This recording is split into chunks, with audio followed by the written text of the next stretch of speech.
Episode 6 $100. The car drove out of the airport. After a while, Bryce looked at Natalie and said indifferently, "You can let go." Only then did she come to her senses. She immediately let go of his hand and fiddled with the hair beside her ear awkwardly. Thank you for helping us." Liam, who was sitting next to her, shouted excitedly, "Thank you, Daddy!" "Don't shout." Natalie reached out to cover the child's mouth and shushed him. "You can't just call someone Daddy." "Why?" Liam blinked and looked at her in confusion. "Daddy helped us just now. He stopped those mean people from bullying us." Natalie was stunned.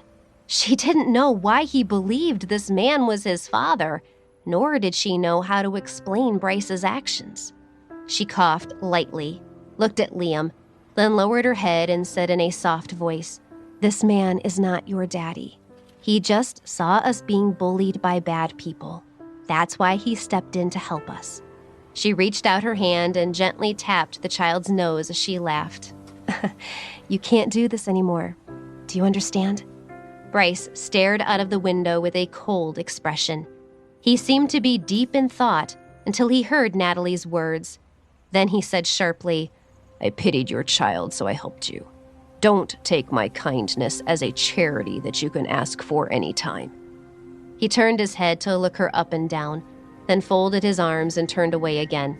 "And I won't take responsibility for the actions of a woman like you." Obviously, he had heard what Nick had said about Liam being illegitimate. These words stabbed Natalie's sore spot and her expression hardened. She had been grateful to him for saving her, but now it seemed there was no difference between him and Nick. They both saw her as nothing more than a speck of dirt. "Stop the car." She didn't want to say anything else, so she signaled the driver to stop with an expressionless face. Bryce looked at her in confusion. When the car stopped, she got out and reached back in to pull Liam out. "What are you doing?" he asked.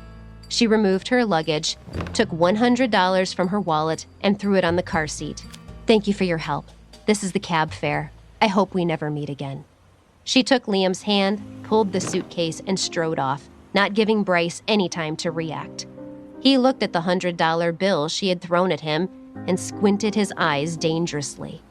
When was the last time a woman had spoken to him so bluntly? Usually, women didn't dare to get angry with him, not even when he was being rude to them.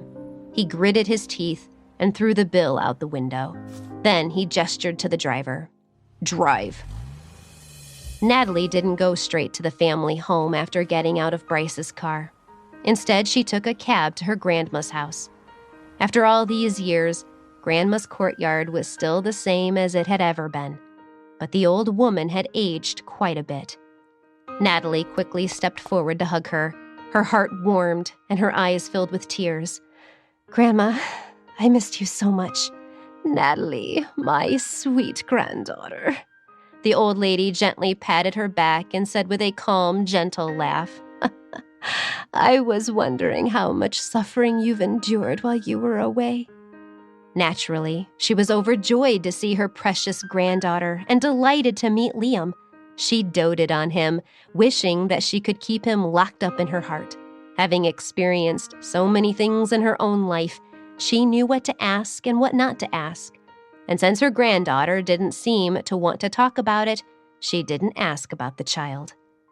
Natalie stayed at her grandma's for the night. The next morning, she took Liam out for a stroll. She thought about the places she used to go to when she was young and couldn't help feeling a little happy. But she didn't expect to run into Nick and Cheryl at the entrance of the residential complex. They had come looking for her. The smile on her face immediately disappeared and she stared at them. "I don't think we have anything else to say to each other. Please don't bother me." Cheryl hadn't come here on her own initiative. She deeply hated Natalie and didn't want to see her. So why would she come looking for her? "Do you think I wanted to come here?" She twisted her lips. "Daddy wants to see you.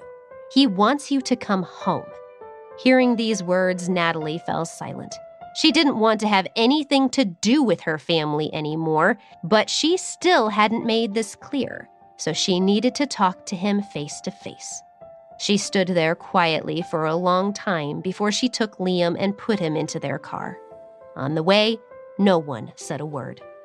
The car soon arrived at the family home.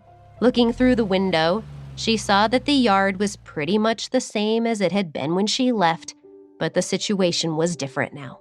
She could no longer face these people with a calm demeanor as she had before. "You're back." As soon as she stepped into the house with Liam, her stepmother, Rosemary, came hurrying over. She put on a warm and gentle expression and said, "You must be tired from traveling. Was the flight okay? Are you hungry? Mary, please prepare some food for Natalie," she said to the house cook. Natalie watched her fake sincerity and felt extremely disgusted. Rosemary had ignored her for the past 5 years and had never cared about her in the least. But now she was showing all this enthusiasm. "I know you don't like me." She gave her an unappreciative look.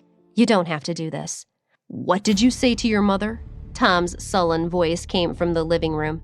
When he came out and looked at the child in Natalie's arms, he frowned. "I sent you out of the country to reflect on your behavior, but instead you brought back a bastard." His entire body filled with anger, and his finger trembled as he pointed at Liam. "Let me tell you, I will not accept him as part of the Davidson family."